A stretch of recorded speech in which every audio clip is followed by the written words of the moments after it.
Hello, today's video is a book review of a book called Redefining God by Parth Atrey.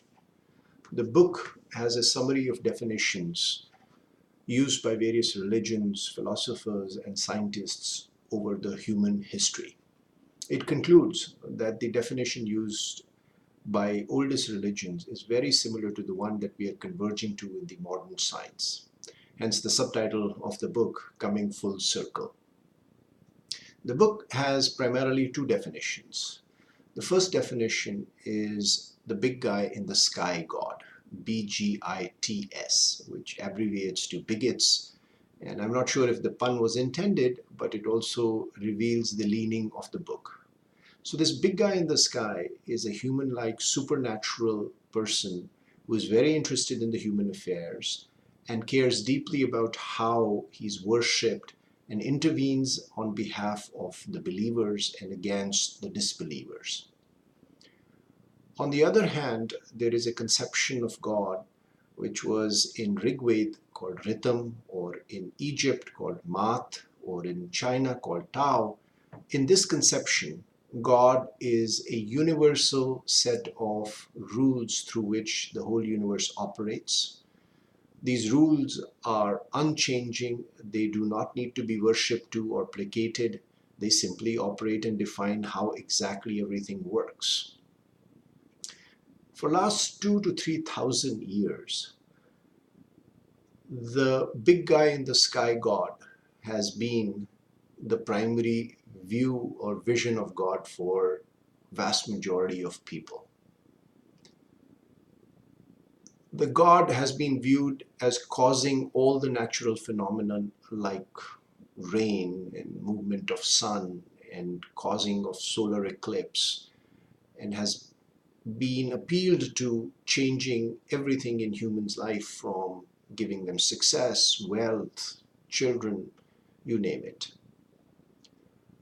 With the advent of the scientific age, a lot of these phenomena were shown to be driven not by some big guy in the sky, but by rules that one could experiment and understand, and could show them to be consistently applied time and time again. One could predict the exact occurrence of solar eclipse. One could predict what caused disease and plague was bacteria and virus, and not some kind of divine displeasure. So this has changed, and philosophers like Aquinas, Bacon, and Spinoza have come up with questions which has led us away from the concept of the big guy in the sky to a concept which is very similar to the Rita defined in Rigveda, where we are now moving more and more to a concept that the universe operates according to a certain set of rules, and there is no big guy in the sky looking over us. Now, between these two conceptions of God, one which is the big guy in the sky, the other which is Rhythm of Rigveda, or the universal law, which one should we believe? When faced with two choices, there are two ways to reconcile it peacefully. One is we could accept to live peacefully and agree to disagree. However, in that case, every religion must accept that there are other concepts and religions which may define God in a different way, and they do not deserve to die or be harmed just because they hold a different concept of the big guy in the sky. The second way is we can try to reconcile the two views we have by a scientific method. And here, Atrey presents several observations which discredits the big guy in the sky hypothesis. We have already talked about how the physical phenomena are increasingly defined or explained by universal laws. We also believe that we see very devout and observant people going through a bad time in their life. On the other hand, we see people who are clearly flouting God's commandments enjoying a very good life. Then how is one to believe in a benevolent and a God that is watching over our actions and acting? Atrey concludes that one must therefore reject the hypothesis of the big guy in the sky and converge to a hypothesis of universal law. He actually proposes a two-level God. The first is this universal law, and the second is a personal God. Now, this personal God provides you solace and comfort, and this is a concession in recognition that definition of God is not all about logic or rationality. Actually, it is not at all about logic and rationality. It is about providing comfort, solace, and a sense of big brother or somebody who's watching over you as you go through your life. This personal God, which is the second level God that Atrey proposes, does that job. They watch over you, they provide you inspiration and solace.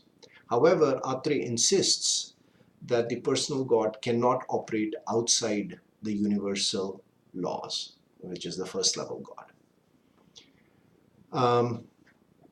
Atrey believes that this concept of God, two-level God, would help us live peacefully, that we could continue to believe in our personal gods, whether it is Shiv, Vishnu, Jesus, Allah, or whichever God we believed in. As long as we allowed them to coexist, there would be no issue, and our personal gods would coexist with an overarching framework of a universal set of rules according to which the universe operated. To complete the summary, I would say that the book is well written, well argued, and people who believe in the scientific method would find it very appealing. It also comes with a very extensive bibliography, so those who want to read more will find it very useful. Now, this is where I must add some of my own thoughts. Reading this book, I realized two things. First, that most of us who have been trained in the scientific method and have studied the laws of physics cannot support the idea of the big guy in the sky anymore. Second, no matter how logical and rational you are, you still need a personal God, because when things go tough, you need somebody and some reason to believe, to continue living your life in a virtuous way, in the right way. Because when things are going wrong and you do not have any other support, then what is the force that will allow you to continue going?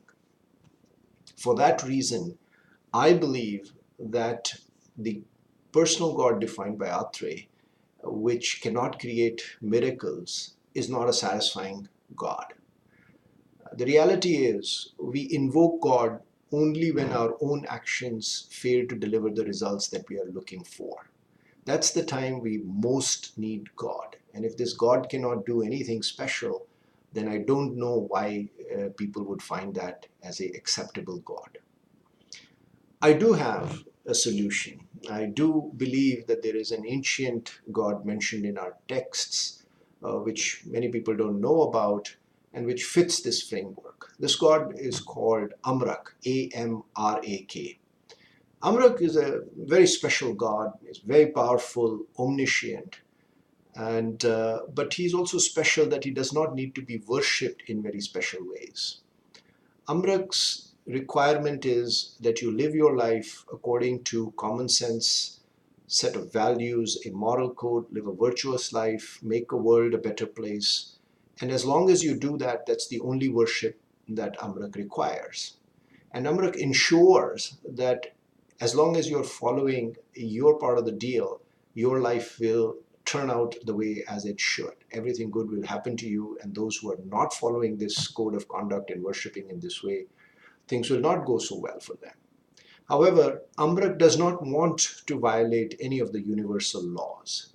So Amrak operates in mysterious ways and delivers justice and delivers help through everyday human contact, which may be other people, may be circumstances, may be natural phenomena. So a person who is stealing or is lying may be punished by Amrak by giving them children who are not very careful with money, or they steal themselves. A person who's arrogant and cruel to, let's say, his workers may be punished by his friends betraying him in life. So the justice is still delivered, it's just delivered in a way that appears in the natural course of life and related to the actions that people are taking. Now that's a God I can believe in. And those of you with a keen ear may recognize that Amrak is karma spelled backwards. That is a God that does not require us to worship in a special way using priests. It only requires us to live our life in a particular way, but it does ensure that even if things are not going right at this instant, they will eventually go right. Thank you.